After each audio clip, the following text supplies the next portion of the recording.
प्रणाम दोस्तों, मैं मयूरी नंदा अपने चैनल में आपका स्वागत करती हूँ। आज हम गुरु चांडाल दोष के बारे में पढ़ेंगे। गुरु चांडाल दोष आत्मा का संघर्ष। जब गुरु अर्थात बृहस्पति, जो ज्ञान, धर्म, गुरु कृपा, संस्कार और सदाचार का कारक है, राहु या केतु अर्थात विशेषतः राहु के साथ युति करता है, तब यह योग बनता है। गुरु प्रकाश, गुरु अर्थात प्रकाश, राहु अर्थात छाया। जब प्रकाश पर छाया छा जाती है, तब गुरु चांडाल दोष उत्पन्न होता है। यह व्यक्ति के भीतर एक अजीब द्वंद्व पैदा करता है। सही क्या है यह पता होता है, पर गलत की ओर आकर्षण भी होता है। जीवन का प्रारूप अर्थात लाइफ पैटर्न। गुरु चांडाल दोष वाले व्यक्ति का जीवन सामान्य नहीं होता। एक, ज्ञान वर्सेस भ्रम। व्यक्ति बुद्धिमान होता है, लेकिन निर्णय गलत ले सकता है। गुरु मिलते हैं, पर उनसे दूरी बनती है। धर्म से भटकाव, शुरुआत में धर्म से दूरी, बाद में जीवन में कोई बड़ा झटका, फिर आध्यात्मिक जागरण। 3, सामाजिक विद्रोह, नियमों को तोड़ने की प्रवृत्ति, परंपरा के खिलाफ जाने की आदत।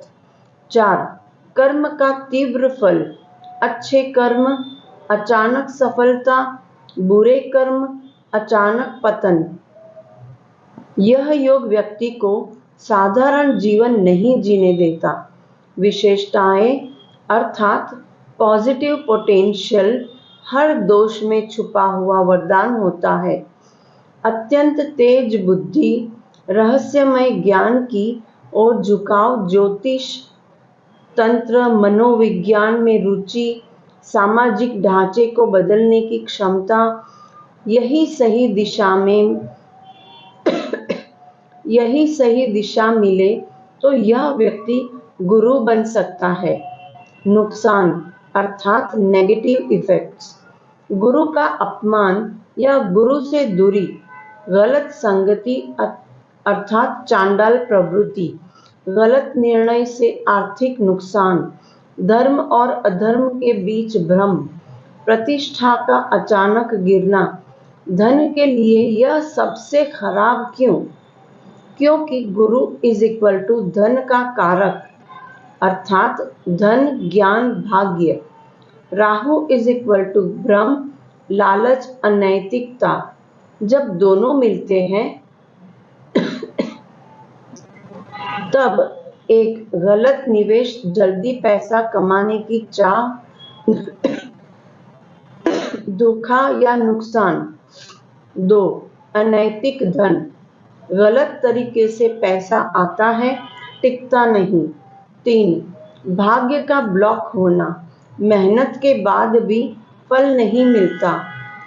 अवसर आते हैं लेकिन हाथ से निकल जाते हैं, इसीलिए इसे धन का शत्रु योग भी कहा जाता है। पूर्व जन्म और पूर्वज संबंध, यह योग साधारण नहीं, यह गहरे कर्मों का परिणाम है। पूर्व जन्म संकेत, गुरु का अपमान, धर्म का त्याग, ज्ञान का गलत उपयोग।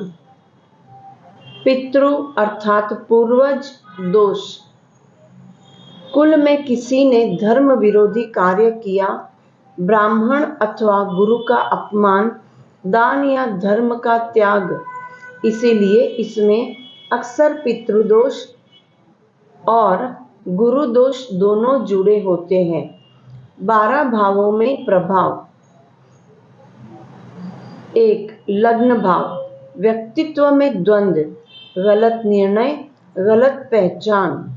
2, धन भाव, धन आता है पर टिकता नहीं, परिवार में मतभेद। 3, पराक्रम भाव, साहस है पर गलत दिशा, भाई बहनों से दूरी।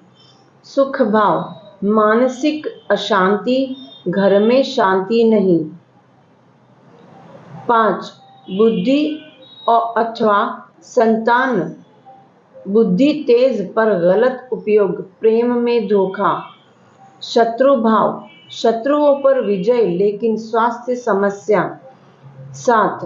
विवाह भाव, जीवन साथी में से मतभेद, गलत संबंध। रहस्य भाव, तंत्र गूढ़ विद्या में सफलता, अचानक संकट। भाग्य भाव, भाग्य रुक जाता है, गुरु कृपा बाधित हो जाती है। 10. कर्म भाव, करियर में उतार चढ़ाव, गलत निर्णय। 11. लाभ भाव, लाभ मिलता है पर टिकता नहीं, गलत मित्र। 12वां भाव, व्यय भाव, खर्च अधिक, मानसिक अशांति। देव श्राप और देव कृपा क्यों नहीं मिलती? क्योंकि गुरु ही देवता का प्रतिनिधि है। जब गुरु ही राहु से ग्रसित हो, देव कृपा रुक जाती है। मंत्र सिद्धि में बाधा, पूजा का फल देर से मिलता है, इसे देव श्राप जैसा अनुभव होता है, पर वास्तव में यह कर्म का प्रतिबिंब है। समाधान अर्थात रेमेडीज। अब सबसे महत्वपूर्ण भाग, इसे कैसे आशीर्वाद बनाए। 1. गुरु को मजबूत करें, गुरुवार व्रत, पीले वस्त्र, हल्दी दान, ओम गुरुवे नमः जप। 2. राहु को शांत करें, राहु मंत्र, ओम ब्राह्म ब्रीम ब्रोम सह राहवे नमः, सरसों का तेल दान करें। 3. गुरु सेवा, किसी सच्चे गुरु की सेवा, शिक्षक ब्राह्मण का सम्मान करें। 4. पितृ शांति, अमावस्या पर तर्पण, पीपल वृक्ष की पूजा करें। 5. सदाचार अपनाएं, झूठ धोखा छल से दूरी, धर्म का पालन करें। दोष को आशीर्वाद कैसे बनाएं? यही सबसे बड़ा रहस्य है। जब व्यक्ति गुरु का सम्मान करता है, धर्म को अपनाता है, ज्ञान का सही उपयोग करता है, तब यही दोष बदल जाता है।